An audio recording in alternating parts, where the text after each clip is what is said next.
সবাইকে আমন্ত্রণ জানাচ্ছি 52 টিভি বাজেট আপডেটে। আপনাদের সঙ্গে আছি আমি অনন্যা চৈতি। এবার বাজেট প্রস্তাব অনুযায়ী আসছে জুলাই মাস থেকে 1 বছরের জন্য কালো টাকা সাদা করার সুযোগ দেওয়া হয়েছে। নগদ টাকা 15% কর দিয়ে বিনা প্রশ্নে কালো টাকা বৈধ বা সাদা করা যাবে। একইভাবে জমি, ফ্ল্যাট, অ্যাপার্টমেন্ট কিনো এলাকা ভেদে নির্দিষ্ট হারে কর দিয়ে টাকা সাদা করা যাবে। আজ জাতীয় সংসদে আগামী 2024-25 অর্থ বছরের বাজেট বক্তৃতায় এ ঘোষণা দিয়েছেন অর্থমন্ত্রী আবুল হাসান মাহমুদ আলী। অনেক ক্ষেত্রে কোম্পানির কিছু অপ্রদর্শিত আয় ও পরিসম্পদ দেখানোর ক্ষেত্রে জটিলতার সৃষ্টি হয়।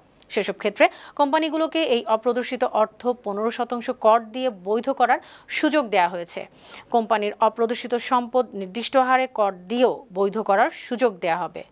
2 বছর আগে 10% কর দিয়ে অপ্রদর্শিত অর্থ বৈধ করার সুযোগ দেওয়া হয়েছিল, তবে উল্লেখযোগ্য সাড়া না পাওয়ায় এ সুযোগ বাতিল করা হয়। পরের বছর দেশ থেকে পাচার করা টাকা ফেরত আনার সুযোগ দেওয়া হলেও কেউ সেই সুযোগ নেননি।